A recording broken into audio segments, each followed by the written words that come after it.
The bright morning sun streamed through the stained glass windows of the sunlit cathedral, casting golden rays over 200 empty pews, a white lace dress with a trailing veil, and a trembling bride holding a crumpled text message that read, "I'm sorry, Clara, but your sister needs me more today. We're at the airport now," standing at the altar completely alone. Her heart shattered into 1,000 jagged pieces as the organ music faded into painful silence. Clara realized her 5-year relationship had ended in the cruelest public betrayal imaginable on the very morning she was meant to say "I do." If this story touches your heart and you believe in kindness, forgiveness, hope, and second chances, please take a quick moment to like this video, leave a heartfelt comment, share it with someone who needs encouragement today, and subscribe to our channel to join our family and our community where we celebrate the triumph of love, grace, and new beginnings. For 5 long years, Clara Prescott had poured her soul into building a life with Harrison Vance, believing his quiet promises of an enduring future together. She had stood by him through his career uncertainties, managed his schedules, and quietly sacrificed her own artistic dreams to support his ambitions. Yet throughout her life, Clara had lived in the shadow of her younger sister, Felicity, whose manipulative drama and constant demands for attention had always taken priority in their family. Whenever Clara celebrated a milestone, Felicity would manufacture a sudden crisis, drawing their parents' full concern and leaving Clara to navigate her own life in silence. Harrison had slowly succumbed to that same dynamic, mistaking Felicity's self-absorbed fragility for helplessness. On this radiant Saturday morning, under the clear blue sky, that enabling pattern culminated in the ultimate act of disrespect, leaving Clara standing exposed before 200 invited guests while Harrison fled the country with her sister under the guise of an emergency getaway. As whispering echoes rippled through the sunlit sanctuary, Clara felt the suffocating weight of public humiliation pressing down upon her chest. Her parents sat in the front row, looking flustered and murmuring excuses for Felicity rather than rushing to comfort the daughter who was standing heartbroken at the altar. The whispers grew louder as guests began to realize that the groom was not coming, that the bride had been discarded, and that the grand wedding was turning into a public spectacle of pity. Clara clenched her hands around her bouquet of white roses, refusing to let her tears fall in front of people who were already looking at her with a mix of awkward embarrassment and quiet satisfaction. She stood tall in the bright morning light, her pride the only shield she had left, even as her world crumbled beneath her feet. Sitting in the third row, dressed in a sharp-tailored suit bathed in the morning sun, was Alistair Thorne. Alistair was a self-made billionaire philanthropist and a respected figure in the city who had been invited as a distant business acquaintance of Clara's father. Unlike the other guests who whispered and stared, Alistair watched Clara with a look of profound respect and silent admiration. He had observed Clara over the years at various charity events, noticing her quiet intelligence, her unpretentious grace, and the selflessness with which she cared for everyone around her while asking for nothing in return. Seeing her left stranded by a man who did not recognize her true worth ignited a quiet fire of resolve within him. He did not see a pity case, he saw a woman of extraordinary strength enduring an unthinkable cruelty with incredible dignity under the glare of the morning sun. Before the minister could step forward to dismiss the crowd, Alistair stood up from his pew. The heavy mahogany doors of the church stood open behind him, letting in the fresh morning breeze and the warm glow of the daytime sky as he walked steadily down the center aisle toward the altar. The congregation fell silent, watching in utter astonishment as the renowned billionaire stepped past the stunned parents and stopped right in front of Clara. Looking directly into her eyes with a calm, unwavering gaze, Alistair spoke in a gentle yet resonant voice that echoed through the quiet cathedral.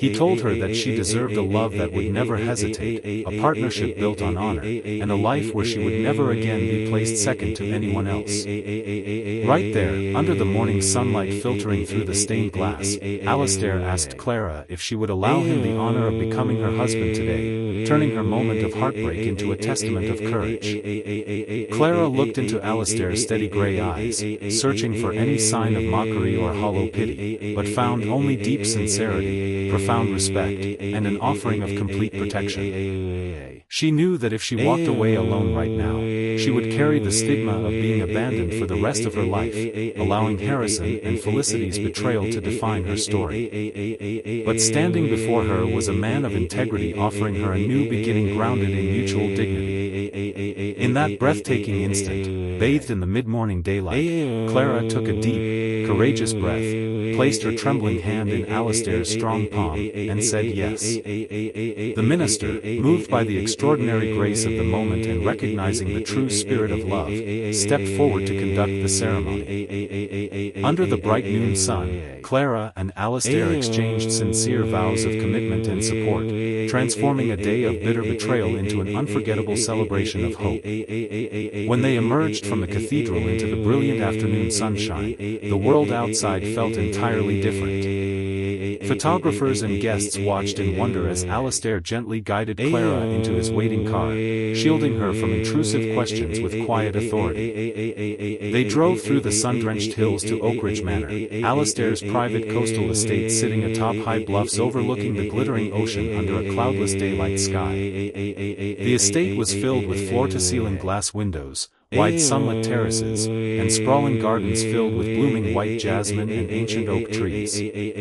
Alistair escorted Clara inside, ensuring she was shown to a spacious, light-filled master suite overlooking the sea, assuring her with absolute clarity that she was safe, respected, and entirely free to take all the time she needed to process her emotions and heal. During their first afternoon together, Alistair made it explicitly clear that their marriage was not a business transaction or a prison, but a safe haven built on mutual honor. He told her that he had long admired her quiet strength and creative soul, and that his only goal was to give her the peace, security, and freedom she had been denied for so long. He arranged for her personal belongings to be brought from her old apartment, shielding her from any contact with her parents or former friends who sought to gossip. As the afternoon sun warmed the stone patios of Oakridge Manor, Clara felt a strange, unfamiliar sense of safety washing over her. For the first time in her life, she was with someone who saw her clearly, valued her deeply, and sought nothing from her other than her peace of mind. Over the next several weeks, under the bright glow of summer daylight, Clara began her journey of emotional recovery and self-discovery. Alistair encouraged her to return to her passion for fine art and botanical design, converting a large, sunlit glass conservatory on the estate grounds into a private studio just for her. Clara spent her mornings painting sprawling canvases filled with bright light and vibrant colors, releasing years of repressed heartache and finding her voice through her work. Alistair never intruded, but he quietly showed his support by bringing her warm morning coffee, leaving thoughtful notes of encouragement, and hanging her finished paintings in the main galleries of the manor where the sunshine illuminated every brushstroke. As the days passed, Clara discovered the remarkable depth of Alistair's character. She learned that despite his vast wealth, he spent his afternoons running a non-profit foundation dedicated to building art academies and educational sanctuaries for underprivileged and orphaned youth. Clara began accompanying him to these sun-drenched community centers during the day, using her artistic talent to teach children how to express their feelings through painting. Watching Alistair interact with the children with gentle patience and quiet kindness, Clara felt her heart thawing. What had started as a brave choice at the altar was rapidly evolving into a deep, profound love rooted in shared values, mutual respect, and genuine emotional intimacy. Meanwhile, far away from the peaceful sanctuary of Oakridge Manor, the reality of Harrison and Felicity's choices began to unravel under the harsh light of truth. Their impulsive flight to a tropical resort had been fueled by thrill and selfish desire, but within weeks, the superficial excitement vanished. Without the shared focus of undermining Clara, Harrison quickly realized that Felicity was intensely needy, financially irresponsible, and entirely unwilling to support him through real-life challenges. Furthermore, news of Harrison leaving his bride at the altar had leaked to his corporate investors, destroying his professional credibility and causing major clients to cancel their contracts. Sitting in his sunlit apartment back in the city, surrounded by unpaid bills and Felicity's endless complaints, Harrison was consumed by bitter regret as he realized he had thrown away a priceless gem for a temporary illusion. One bright Tuesday afternoon, Alistair and Clara hosted the annual summer charity gala at Oakridge Manor to raise funds for their youth art foundation. The sprawling lawns of the estate were bathed in radiant daylight, decorated with elegant white linen, sunlit floral arches, and live acoustic music drifting through the warm ocean breeze. High society leaders, philanthropists, and artists gathered under the sunlit sky, admiring Clara's breathtaking new art collection displayed throughout the gardens. Clara moved through the crowd with poise, confidence, and radiant happiness, wearing a simple yet exquisite emerald dress that highlighted her inner peace and natural beauty.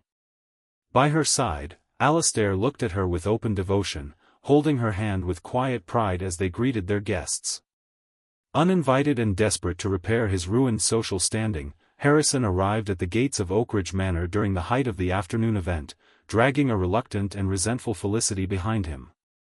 Harrison had heard rumors of Clara's thriving life and Alistair's grand gala, refusing to believe that Clara had moved on so completely. Walking onto the sunlit lawn, Harrison caught sight of Clara standing near the glass conservatory, surrounded by admiring patrons and laughing softly at something Alistair had said. The sight of Clara looking more beautiful, fulfilled, and cherished than she had ever been during their 5 years together hit Harrison like a physical blow.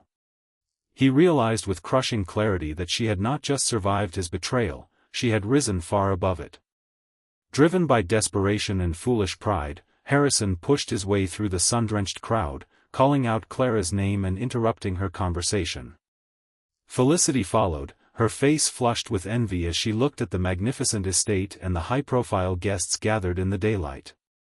Harrison stepped toward Clara, attempting to play the victim by claiming that he had been confused, that Felicity had manipulated his sympathy, and that he had come back to beg Clara to give him another chance. Felicity immediately argued back, accusing Harrison of lying and blaming Clara for abandoning her family.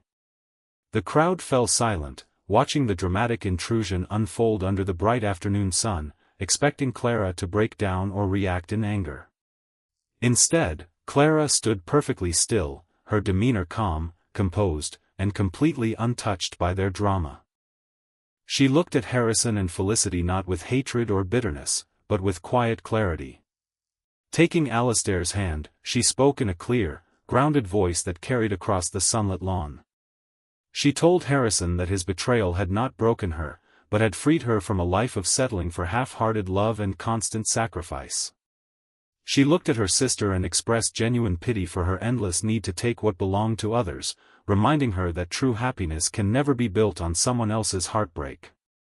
Clara told them both that she forgave them completely for her own peace of mind, but that their presence in her life was officially over.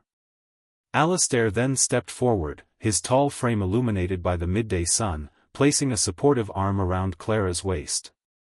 In a firm, authoritative tone, he informed Harrison that his company's recent financial failures were the direct result of his own poor judgment and lack of integrity, not bad luck.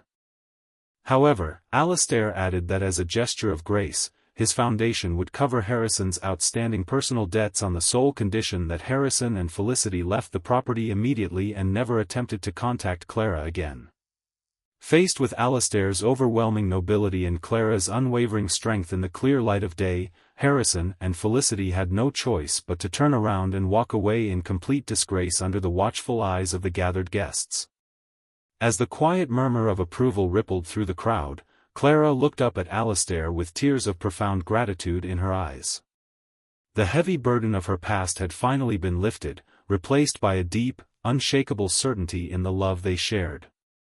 They spent the rest of the sunlit afternoon surrounded by true friends, celebrating the success of the foundation and the bright future they were building together. The ocean breeze blew gently across the bluffs, carrying away the lingering dust of old heartbreaks and filling the garden with the sweet scent of summer flowers.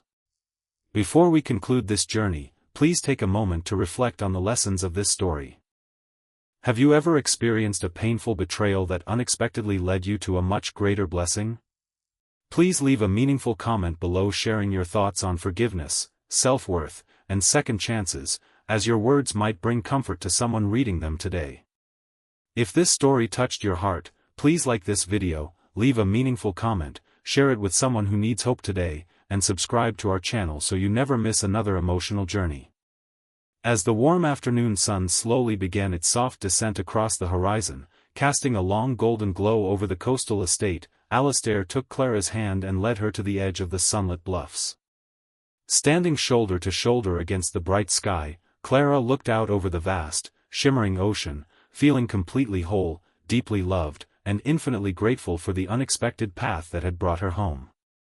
Alistair pulled her close, kissing her forehead under the gentle daylight, promising that every sunrise they shared would be a reminder that out of the greatest pain, the most beautiful love can bloom.